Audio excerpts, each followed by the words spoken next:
A long time ago, I made a review of this figure.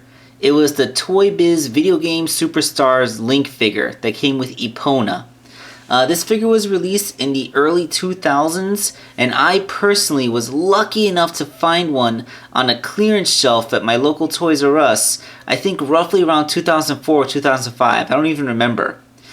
Before the World Nintendo line came out, this was really the only Link figure that you could even semi-easily find at retail, even though it hadn't been available for quite a while.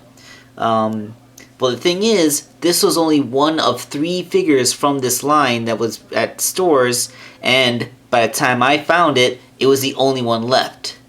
But now, after all these years, I can finally boast that, at least in some small way, I managed to continue the collection.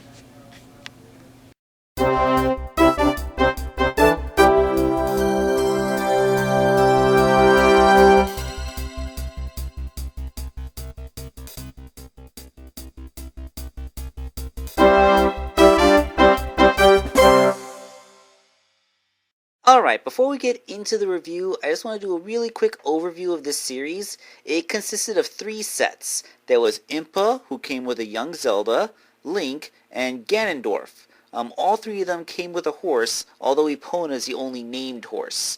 They were actually kind of cool. The Ganondorf was really nice in that he came with a mask so that you could make him Phantom Ganondorf. So depending on your display option, he's technically 2 characters.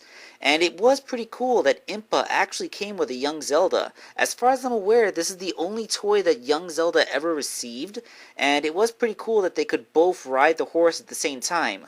Although Zelda did look kind of weird there with her unpainted feet sticking out.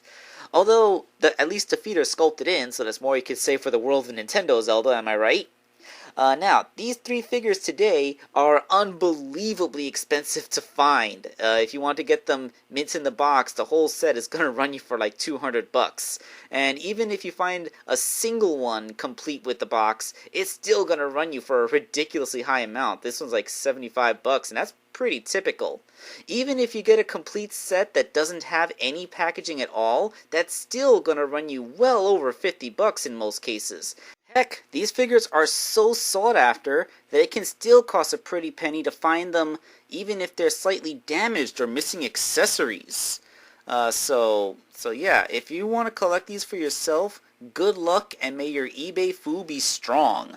Okay, now that I've impressed upon you just how rare and hard to find and expensive these figures have gotten, I just should let you know that these figures came to me basically like this. I don't have any of their weapon accessories, and I don't even have the young Zelda figure that was supposed to be part of Impa's accessory set.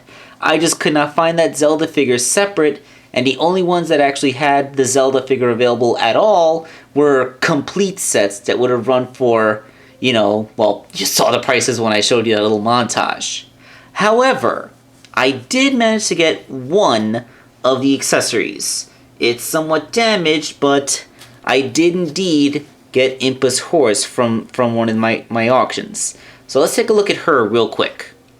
Alright, so as you can see, the paint on her is pretty badly scuffed, and she's completely missing the tail, and it looks like somebody cut the reins off, but this is the horse that Impa rode off on with Zelda riding to escape from Hyrule Castle just as Ganondorf made his move in Ocarina of Time.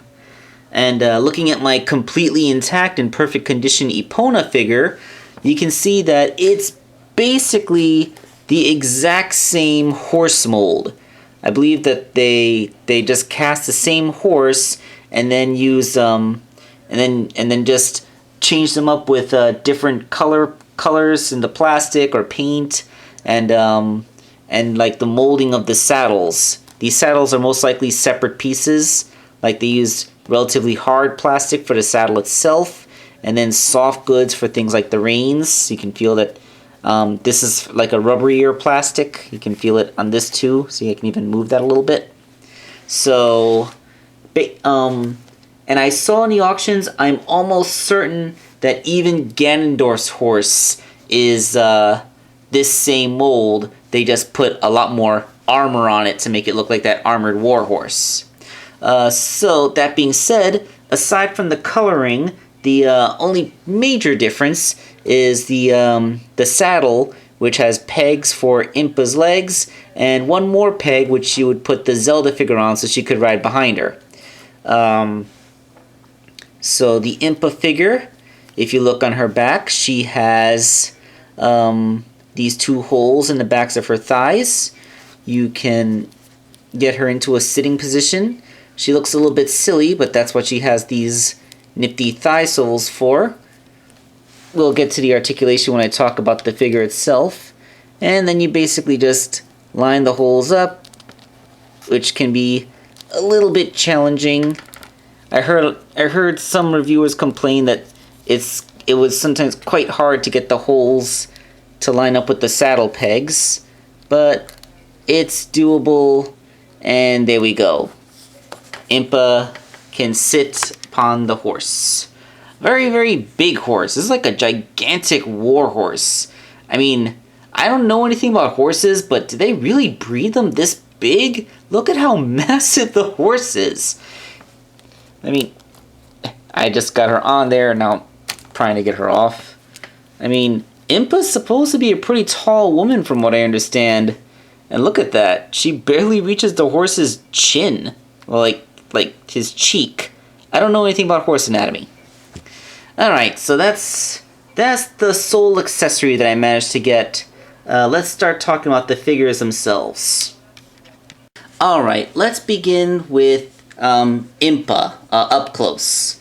This figure was amazingly in almost mint condition.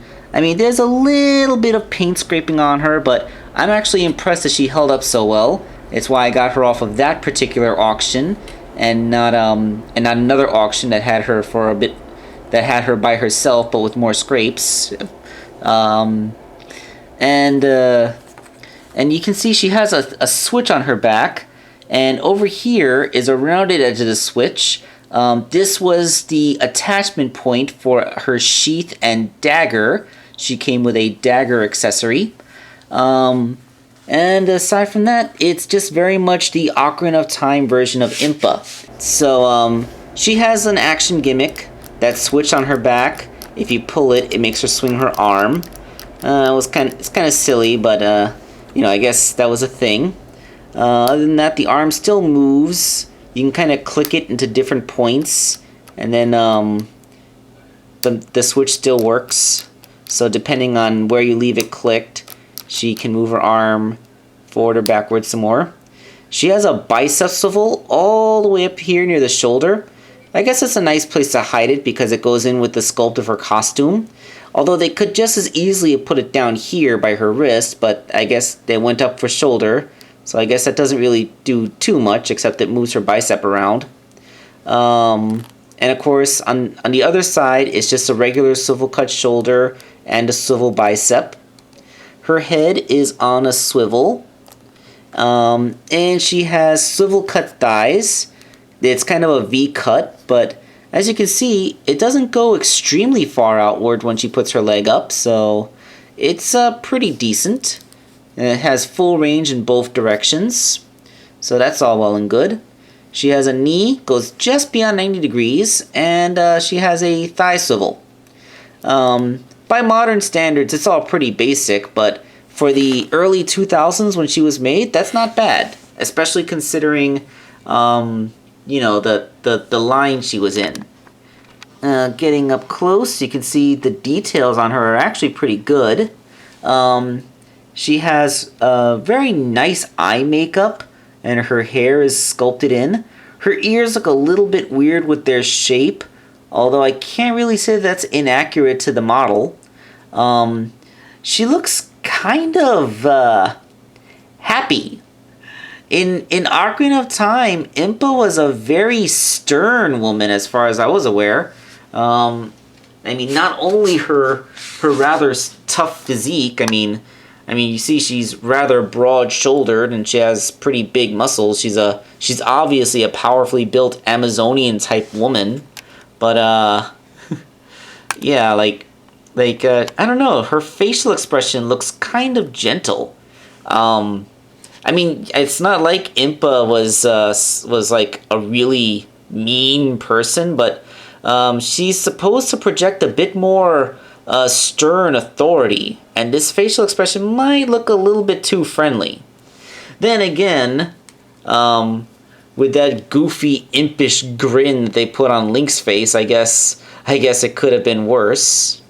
And I guess now's a good time to take a good comparison with the Link figure. And as you can see, she is just about the same height as him, maybe a tiny, tiny bit taller. Yeah, just a little bit. Like, her nose is about at the height of Link's forehead, so she is taller than Link. Although I think that she should have been a little taller. I can't really say with absolute impunity because it's not very common that the two of them stood next to each other. But the figure is just about 4 inches tall, maybe 4 1/8, as opposed to Link, who stands almost exactly on the 4-inch mark. So it's okay. She scales pretty decently well. If anyone who thinks that she should be a rather tall character. Although, comparing it to the current World of Nintendo Link figures, she comes up looking quite a bit short. I think if they were gonna make Impa for the World of Nintendo line, she would have to be a little taller, at least at the 4 1/4 inch line. Let's see, because their Link is 4 1/2 inches tall, so I think to make Impa properly scale, she'd have to be at least at the 5-inch mark. Or maybe 4 3/4 inch at the very least. But yeah, that's Impa. Let's move on to the other figure.